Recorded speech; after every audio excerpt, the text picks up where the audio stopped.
In the beginning, there was nothing. In a space so small, it's probably not worth describing. Like, you know that Mars bars have gotten small, but this is nothing to that.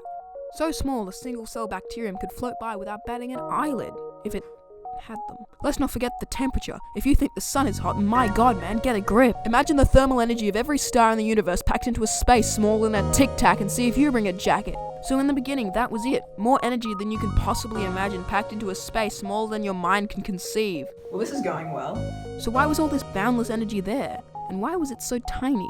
Well, maybe can we possibly... Nobody's sure, okay? Anyway, this is hardly one of the most relaxing of situations. So at some point, it's all gonna go... pop. No, but in reality, the universe actually underwent a big bang. Actually, that's not quite correct. It more sort of expanded, like a balloon. A very, very important balloon. The initial expansion actually happened so quickly that even if you were there, you probably wouldn't have heard anything. How fast, you may ask? Let's say it together. Faster than you could possibly conceive. Honestly, for the beginning of the universe, this is all starting to sound a bit mundane. So this is where things start to get a little... physicsy. So we're gonna skip that and instead focus on how the universe went from a pile of energy with no mass into stars. Now that's the juicy stuff. The first thing we need to understand is energy. Energy isn't just random clouds of energy.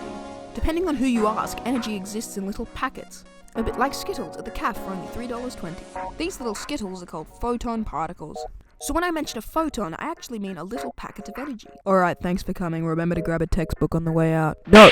Remember, photons are just energy. They still have no mass. You see, energy is the warm sun on your face, the unseen power of your microwave, and the tingling in your loins when you remove the cap off an atomic warhead. So how does energy, which has no mass, turn into mass? I hear you all scream. Fortunately, this guy can explain this with his famous equation. E equals mc squared is one of those equations you might see all over the place and just think it's too complicated or clever to understand. But really, it's one of the simpler ones. Not like this pi in relation to x divided by the logarithm of what? Who wrote this? Anyway, all this equation really says is that when you multiply m, which is mass, by c squared, which is the speed of light squared, you get E, an amount of energy. If that doesn't make much sense, then here's a rather ridiculous example.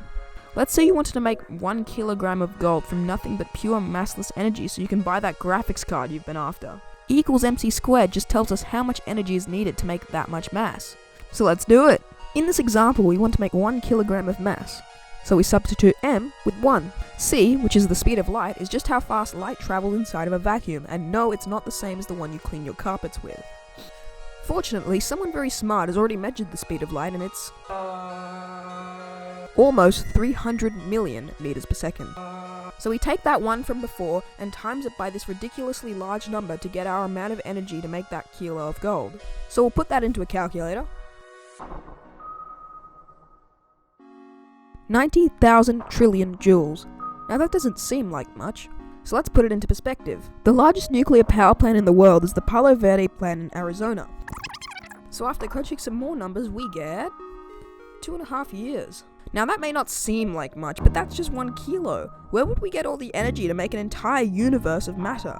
Well, just over there in the corner we have literally all the energy in existence. Unfortunately, making a nice big pile of stuff or matter from energy is very hard. You see, what can't simply go straight from energy to a big boy particle, like a proton or a neutron, like those thingies in the middle of atoms? In the first moments of the Big Bang, the matter created was the smallest type possible, a little thing called fundamental particles. This meant that electrons, the whizzy things that fly around atoms, and quarks, which are the subparts of protons and neutrons, could be made. In the beginning of the universe, it was so absurdly hot that there was enough energy present for photons to be able to convert their energy into these tiny fundamental particles. Yeah! But due to the conservation of charge, That bloody thing. photons weren't just being converted into matter, they were also becoming antimatter.